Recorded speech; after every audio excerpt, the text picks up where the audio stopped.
말씀 보도록 하겠습니다. 에스겔서 37장 24절, 25절을 보도록 하겠습니다.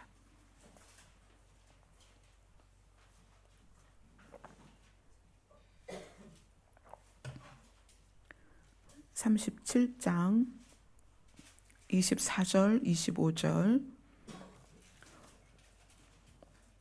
같이 읽겠습니다. 시작. 내 종 다윗이 그들의 왕이 되리니 그들 모두에게 한 목자가 있을 것이라. 그들이 내 규례를 준수하고 내 율례를 지켜 행하며 내가 내 종 야곱에게 준 땅, 곧 그의 조상들이 거주하던 땅에 그들이 거주하되 그들과 그들의 자자손손이 영원히 거기에 거주할 것이요 내 종 다윗이 영원히 그들의 왕이 되리라. 아멘. 여기에는 다윗이라는 이름이 등장하고요. 그 다음에 그들이라고 나오고 있습니다. 그리고 그들이 거주할 땅에 대해서 이야기하고 있습니다. 24절 25절만 보면 내 종 다윗이 왕이 될 거다. 이미 왕이었던 다윗이 미래형으로 왕이 될 것이다 라고 얘기를 하는 거예요.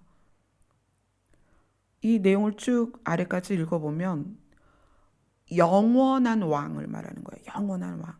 일시적이고 시간 안에 있는 왕이 아니라 영원한 왕. 이미 다윗은 죽었고 역사 안에서 사라졌는데 어떻게 영원한 왕이 될 것인가. 내 종 다윗이 영원히 그들의 왕이 되리라.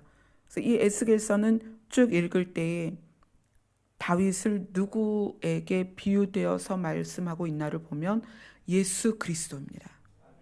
다윗은 예수 그리스도예요. 우리가 지금 다윗에 대해서만 수요일을 굉장히 여러 주 지금 몇 달째 다윗에 대해서만 나누고 있죠. 그래서 우리가 이제 짐작컨대 다윗이 구약에서 다루어지거나 신약에서 다루어질 때 예수 그리스도와 연결되어서 다루어지고 있다는 걸 이제 알 수 있습니다. 그래서 내 종 다윗이 왕이 될 것이다. 그것은 예수 그리스도가 영원한 왕이 될 것이다. 그리고 거주할 땅, 영원히 거주할 땅은 어디냐? 우리가 바라보고 있는 하나님의 나라. 우리 주일날은 하나님의 나라에 대해서 포커스를 맞추고 있잖아요. 그러면 이제 24절, 25절에서는 그들이 누구냐는 걸 알아야 돼요. 내 종 다윗이 예수 그리스도입니다. 그리고 영원히 거주할 땅이 있는데 그것은 우리가 가야 할 하나님의 나라입니다. 그러면 그들은 누구냐? 내 종 다윗이 그들의 왕이 되리니 그들이 거주하되 그들과 그들의 자자손손이 영원히 거주할 것이다. 내 종 다윗이 영원히 그들의 왕이 될 것이다. 그럼 그들이 누구냐면 우리가 포함되어야 될 그들이라는 거예요. 그럼 이제 에스겔서는 그들에 대해서 설명을 하고 있겠죠. 그래서 이제는 그들이 누군지를 에스겔서에서 보는 겁니다. 앞으로 넘기셔서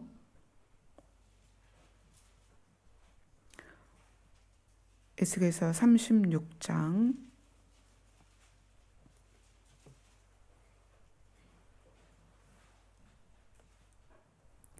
24절부터 28절입니다. 그들이 누구냐? 24절부터 28절까지 읽겠습니다. 시작. 내가 너희를 여러 나라 가운데서 인도하여 내고 여러 민족들 가운데서 모아 데리고 고국 땅에 들어가서 맑은 물을 너희에게 뿌려서 너희로 정결하게 하되 곧 너희 모든 더러운 것에서와 모든 우상 숭배에서 너희를 정결하게 할 것이며 또 새 영을 너희 속에 두고 새 마음을 너희에게 주되 너희 육신에서 굳은 마음을 제거하고 부드러운 마음을 줄 것이며 또 내 영을 너희 속에 두어 너희로 내 율례를 행하게 하리니 너희가 내 규례를 지켜 행할지라. 내가 너희 조상들에게 준 땅에서 너희가 거주하면서 내 백성이 되고 나는 너희 하나님이 되리라. 아멘. 여기에서 그들이 누구냐? 하나님께서 회복하실 이스라엘 백성인데 우리는 지난번에 예루살렘 주민으로서 우리가 혈통으로서는 유대인이 될 수도 없고 혈통으로서는 이스라엘 사람이 될 수 없지만 이사를 해서 예루살렘 주민은 될 수 있다. 그래서 우리가 이방인이지만 구원에 포함되었다라는 걸 얘기했죠. 여기는 이제 이스라엘을 정결케 해서 이스라엘을 회복시켜서 이스라엘을 영원히 그 땅에 거주하게 하겠다라고 얘기하면서 영원히 그 땅에 거주할 사람들의 특징을 나열하고 있습니다. 우리는 혈통상으로는 이스라엘 사람이 절대 될 수 없지만 예루살렘으로 이사해서 예루살렘의 주민은 될 수 있습니다. 그래서 우리가 여기에 포함이 될 수 있는 거예요. 내가 너희를 여러 나라 가운데서 인도하여 내고 여러 민족들 가운데서 모아서 고국 땅에 데리고 들어가서 우리가 어떻게 지금 이방인들이 여러 나라에 퍼져 있지만 우리들을 영적인 예루살렘으로 모아서 하나님의 백성을 삼으셨습니다. 그때 이제 3단계로 하나님께서 우리에게 일을 행하시는데 첫 번째는 25절입니다. 맑은 물을 너희에게 뿌려서 너희로 정결케 할 것이다. 그래서 너희 모든 더러운 곳에서와 모든 우상 숭배에서 너희를 정결하게 할 것이다.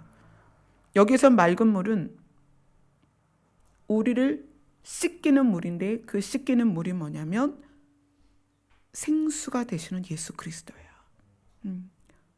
맑은 물이 되시는 예수 그리스도예요. 그래서 예수 그리스도로 말미암아 우리가 모든 죄악이 깨끗하게 돼서 그 영원히 거주할 땅으로 들어갈 수 있는 자격이 주어지는 것입니다. 그 다음 단계는 26절이죠. 26절을 함께 읽겠습니다. 시작. 또 새 영을 너희 속에 두고 새 마음을 너희에게 주되 너희 육신에서 굳은 마음을 제거하고 부드러운 마음을 줄 것이며. 그리고 27절은 또 다른 영을 얘기하는데 뭘 얘기하냐면 또 내 영을 너희 속에 두어 이렇게 합니다. 새 영을 너희 속에 두고 내 영을 너희 속에 둔다. 그러면 새 영과 내 영은 다르다는 거예요. 그렇죠? 새 영을 너희 속에 두고 내 영을 너희 속에 두고 같은 거라면 이렇게 구분할 필요가 없죠. 예수 그리스도로 말미암아 우리의 죄를 씻으시고 그 다음에 새 영을 우리 안에 두고 내 영을 너희 속에 두겠다. 내 영은 뭐겠어요? 내 영. 여기서 내는 누구죠? 하나님이시죠. 하나님의 영을 너희 속에 두겠다. 그럼 새 영은 뭐냐는 거예요.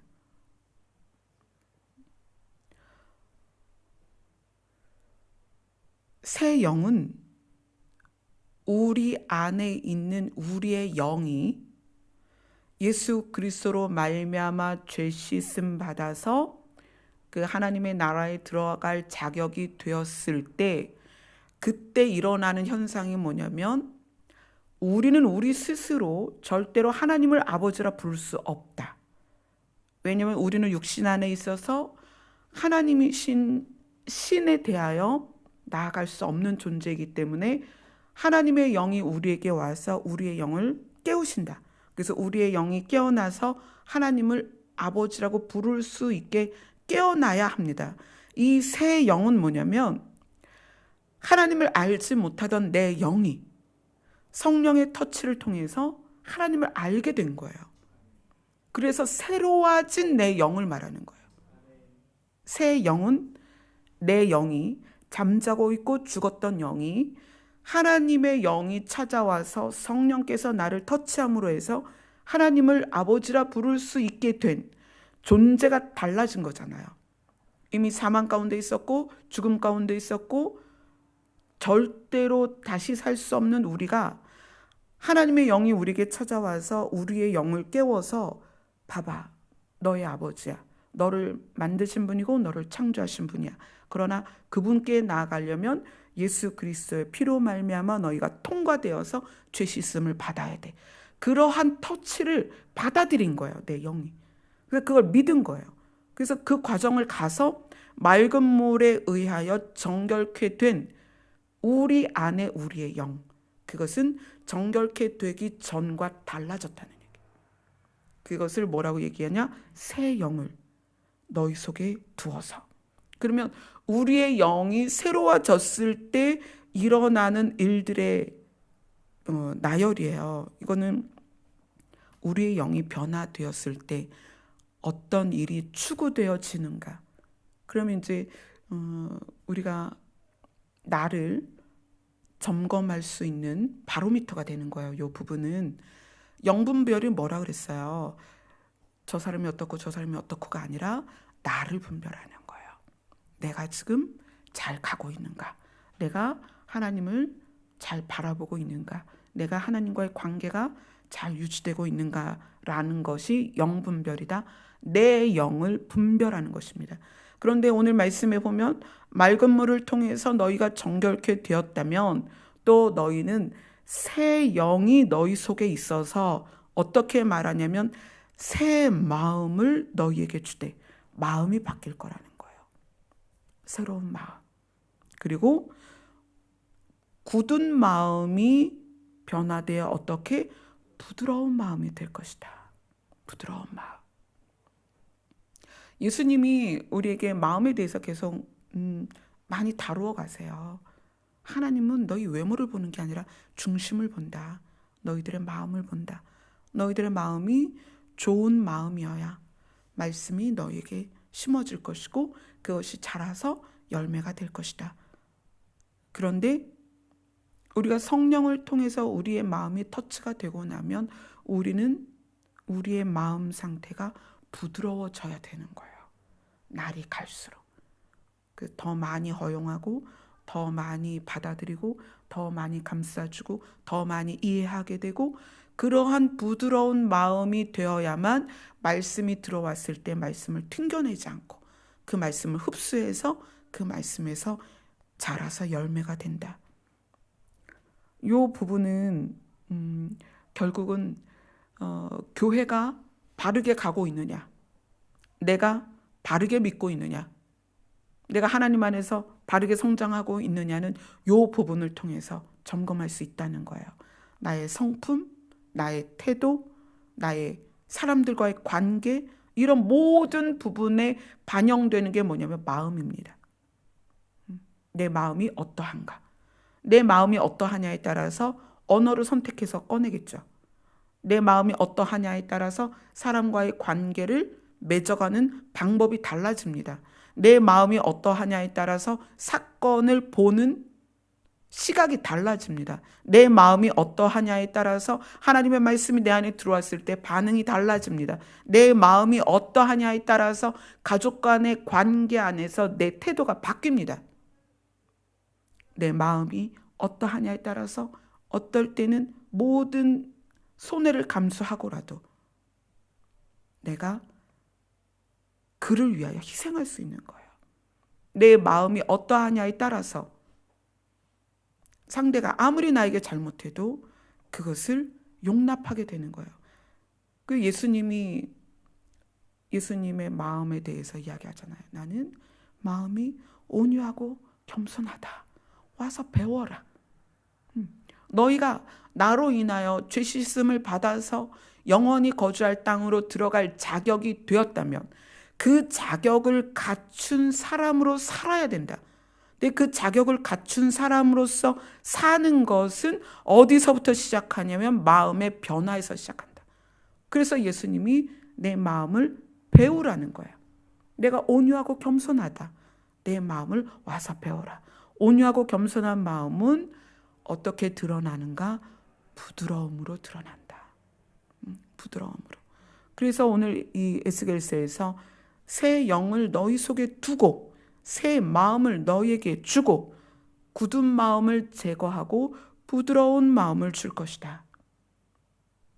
근데 이 줄 것이다라는 것 때문에 하나님 앞에 내 마음을 바꿔달라고 기도를 많이 하게 되죠. 그게 이제 제가 지하교회에 있을 때 개척을 이제 해야 되는데 그때는 이제 돌아가신 남편이 40대였으니까 남편의 갈등이 뭐였냐면 부목사로 있는데 담임 목사님이 저희 남편보다 나이가 어렸어요. 그러다 보니까 관계 안에 갈등이 늘 있는 거예요. 그리고 성도들은 그런 거 있잖아요. 좀 담임 목사님은 굉장히 지적인데 저희 돌아가신 남편은 영적인 체험이 굉장히 많은 분이고 은사가 있었어요. 그러다 보니까 성도들이 이렇게 신앙생활 하다 보면 은사나 영적인 것이 궁금할 때는 이제 부목사님을 찾아오는 거예요. 근데 담임 목사님 보실 때는 그게 불편한 거예요. 그러다 보니까 이제 보이지 않게 어떤 그 압박이 자꾸 가해지니까 남편이 그게 굉장히 불편했던 거예요. 그래서 저한테 우리 개척하자. 그걸 몇 달을 졸랐어요. 근데 아무리 생각해도 그냥 개척하면 안 될 것 같은 거예요. 그래서 제가 남편한테 부탁을 했어요.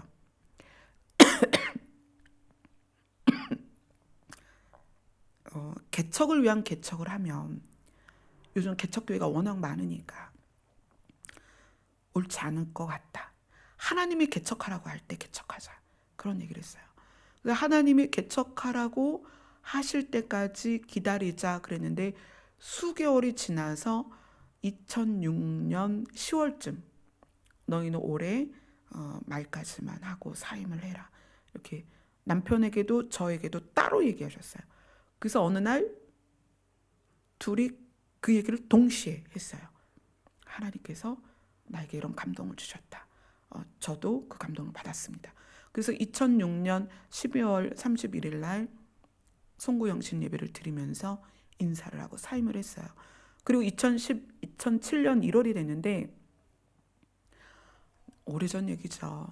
12년 됐네요 벌써. 개척을 어떻게 해야 될지 모르겠는 거예요. 돈도 없고 멤버도 없고 그러니까. 그래서 하나님 어떻게 개척을 해야 돼요? 개척을 어떻게 해야 돼요? 막 그렇게 기도하는데 하나님께서 개척을 위해서 기도할 때 너는 거룩해라. 그걸 계속 주문을 하시는 거예요. 그래서 거룩을 위해서 기도를 하는데 거룩은 내 앞에 오는 것이다. 그래서 하나님의 이름을 부르기를 시작을 했어요. 근데 하나님의 이름을 부르기 시작하면서 그렇게 오래 신앙생활을 했음에도 제 안에 마음이 변하지 않은 부분들. 그래서 마음이 변하지 않아서 그 굳은 마음 상태로 늘 우울하고 괴롭고 열등감을 느끼고 때로는 분노하고 그랬던 부분들이 하나님 앞에 서면 자꾸 조명이 되는 거예요. 내가 발견되는 거예요. 나는 왜 이 부분을 못 넘어서지? 나는 왜 자꾸 열등감에 또는 어떤 분노, 어떤 부분은 용납이 안 되고 어떤 부분은 화가 나고 이게 너무 힘든 거예요. 그러니까 하나님 앞에 가면 갈수록 저의 그런 마음의 상태 막 우울에 빠지고 막 이런 것들이 하나님 앞에서 그 부분을 가지고 기도를 하다가 이래서 주님의 마음을 닮아야 되는구나. 그리고 주님의 마음을 달라고 주님의 심장을 달라고 구하기 시작했어요. 그렇게 심장을 구하기를 시작하면서 거의 1년 넘게 그리스도의 심장을 구했던 것 같아요. 심장이 우리 생명의 펌프잖아요. 심장이 멈추면 죽잖아요. 그래서 심장을 계속 구하다가 어느 날 밤에 기도를 하는데 그때는 저희 교회는 늘 12시 기도였어요. 밤 12시면 무조건 그렇게 밤에 기도를 했는데 환상 가운데 한 손이 나타나서 제 심장을 꺼내고 그 예수님의 심장을 제 안에 넣어주는 그런 환상을 보여주셨어요. 그리고 나서 저는 심장이 이식이 됐으니까 제 마음이 그날 확 바뀔 줄 알았어요. 안 바뀌는 거예요. 여전히 남편이 왜 저러지? 그렇게 보이고 여전히 막 이렇게. 그래서 마음의 문제는 결단과 결심이 필요하다는 걸 알았어요. 결심. 내 마음에 내가 작정을 해야 되는 거예요. 그래서 그때부터 일단 예수님의 심장이 내 안에 들어왔다면 그 심장이 내 안에서 이식된 상태에서 나하고 하나가 돼야 되잖아요. 심장 이식을 받든지 간 이식을 받든지 내게 아니거든요. 남의 거를 받은 거잖아요. 그러면 그것이 내 안에 나랑 완전히 하나가 돼야만 내가 사는 거예요. 그게 나랑 불협화음을 일으키면 결국은 죽는 거거든요. 그러니까 예수님의 심장이 내 안에 들어왔을 때 저절로 되는 게 아니더라는 거예요. 부단히 그 예수님의 마음을 닮아가려고 노력을 하기 시작했어요. 그게 마음을 정하는 거예요. 내 마음을 정한 거예요. 어둠 안에 있지 않기 위해서. 내가 생각에 의하여 끌려가지 않기 위해서. 내가 내 안에 부정적인 것과 대화하지 않기 위해서. 그래서 그때부터 노력한 게 뭐냐면 생각을 안 하는 거예요. 부정적인 것을 가만히 보면 내 안에서 계속 생각하거든요. 대화를 주고받잖아요. 걔는 왜 그래? 걔는 왜 그런 말을 했을까? 그게 뭐예요? 내 안에서 내가 주고받는 거예요. 생각을. 대화를 하는 거예요. 그래서 그것을 차단하고 그게 결국 성경에서는 이렇게 말하죠. 마음을 지킨다. 생각에서 내 마음을 지키는 거예요. 예수님의 심장을 지켜내야 되는데 사단은 틈만 있으면 뭘 넣어준다? 생각을 넣어주잖아요. 그 생각이 내 마음에 침투하지 않도록 마음을 지키는 거예요. 마음을 지키기 위해서는 내가 생각을 안 하는 거예요. 그래서 생각을 안 하기를 굉장히 노력을 했습니다. 근데 정말 그렇게 돼요. 그래서 저는 혼자 있을 때에도 이렇게 생각, 그러니까 말하는 거, 그걸 하지 않아요. 혼자 속으로 막 상상하고 계획하고 추구하고 뭐 과거를 회상하고 걔는 왜 그랬을까? 걔는 왜 그 말을 했을까? 그 사람 왜 그랬을까? 이게 없단 얘기예요. 제 안에. 그러면 어떻게 되냐면 정말 평온해요. 정말 아무 생각이 없다는 건 정말 평화로워요. 그래서 마음에 요동이 없는 거예요.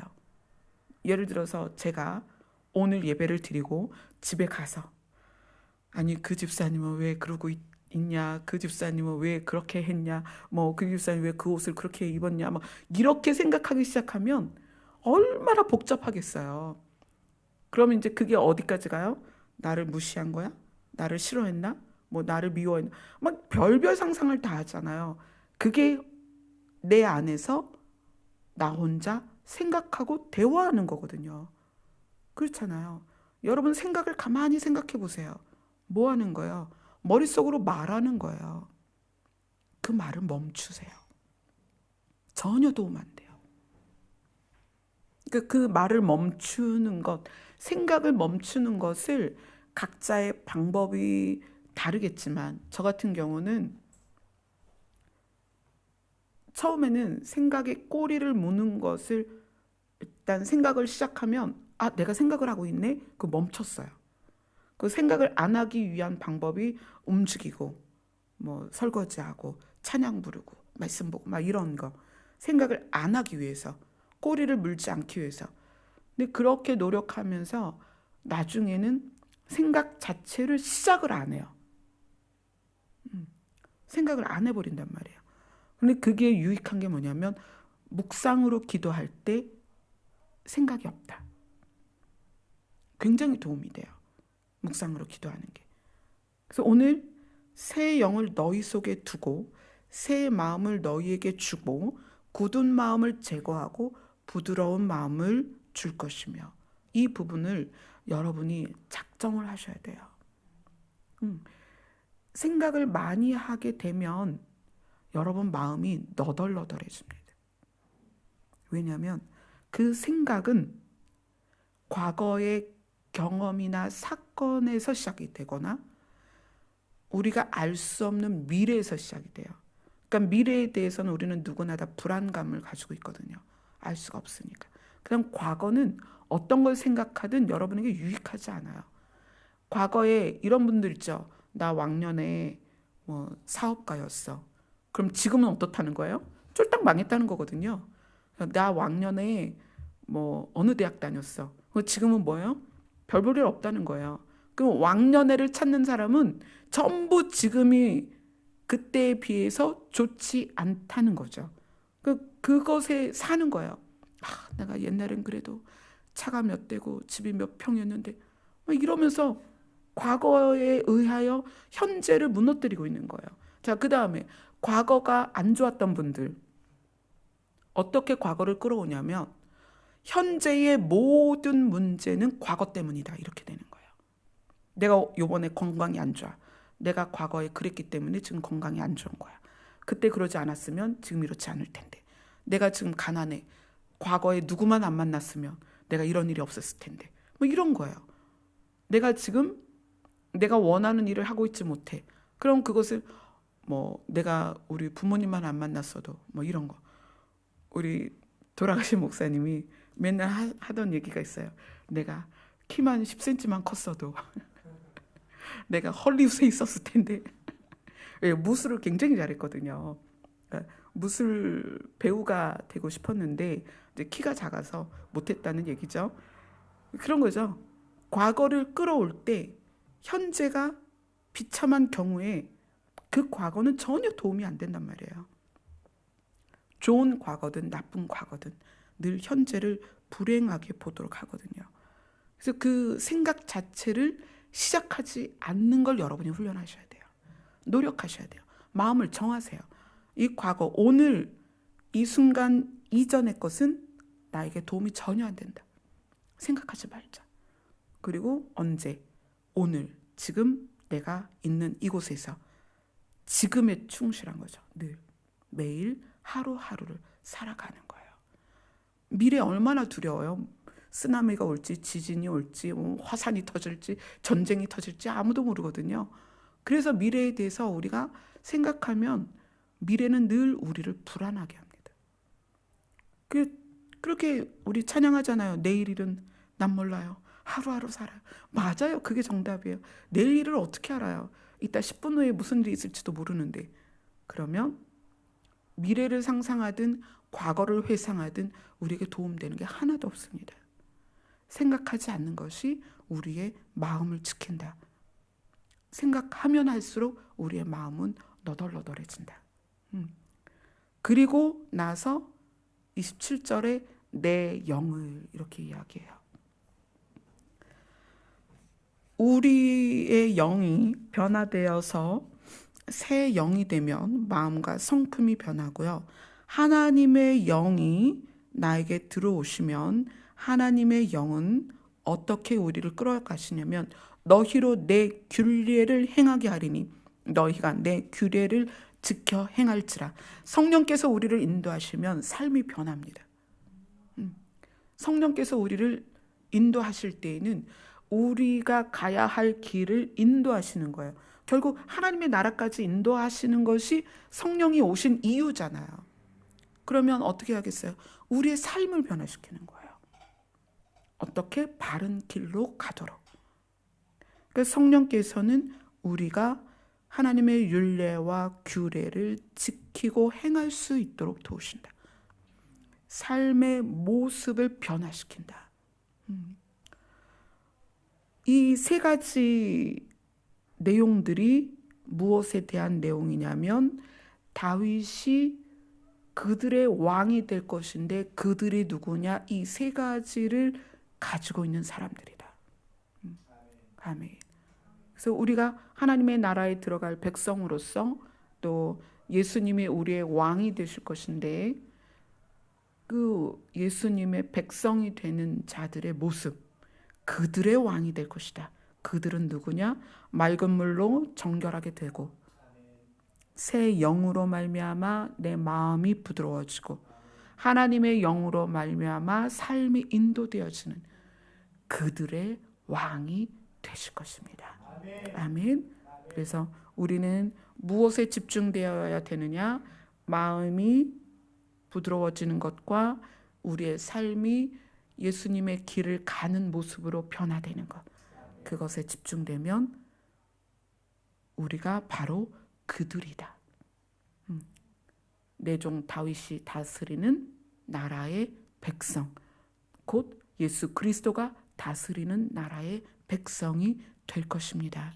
아멘. 오늘 만나뵌 분은 그런 얘기를 해요.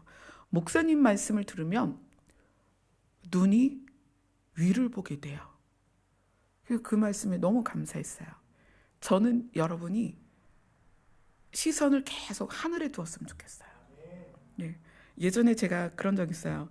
길을 걷다가, 여러분 그런 경험이 있으실까요? 돈을 주웠어요. 몇 년 전에 길을 가다가 돈을 주웠는데 돈을 주고 나니까요 계속 땅을 보게 되는 거예요. 그 심리가 되게 이상해요. 작은 돈이 아니라 몇만 원인데 그걸 이렇게 여러 장을 이렇게 접은 게 주머니에서 빠졌나 봐요. 누구 주머니에서 빠졌는지 모르겠지만 그게 땅에 딱 떨어져 있는데 그걸 발견한 거예요. 몇 년 전이면 제가 되게 어려울 때잖아요. 그게 얼마나 욕이 난지. 물론 이제 아이들 같았으면 파출소에 갖다 주겠지만 우리는 알잖아요. 어른은 그걸 파출소에 갖다 준다고 파출소에서 주인을 찾아줄까요? 못 찾아줍니다. 지문 감색을 할 수도 없고 주인을 못 찾아요. 그러니까 이제 어떡하죠? 이거 방송에 나가도 되나요? 어떡하지? 하여튼 그런 일이 있었습니다. 근데 그러고 나니까요 계속 땅을 보는 거예요. 그때 그 주웠던 게 생각이 나서 자꾸 막 눈이 땅으로 가는데 그런 거구나. 여러분 하늘을 보세요. 우리가 가는 그 나라는 도로에 깔린 게 황금이래요. 몇만 원이 아니라 황금으로 길을 깔았고 보석으로 성을 지어서 우리가 그곳에서 살게 될 것입니다. 그래서 여러분의 시선이 땅에 머물지 않고 하늘을 바라볼 수 있기를 소망합니다. 아멘. 우리 찬양합시다.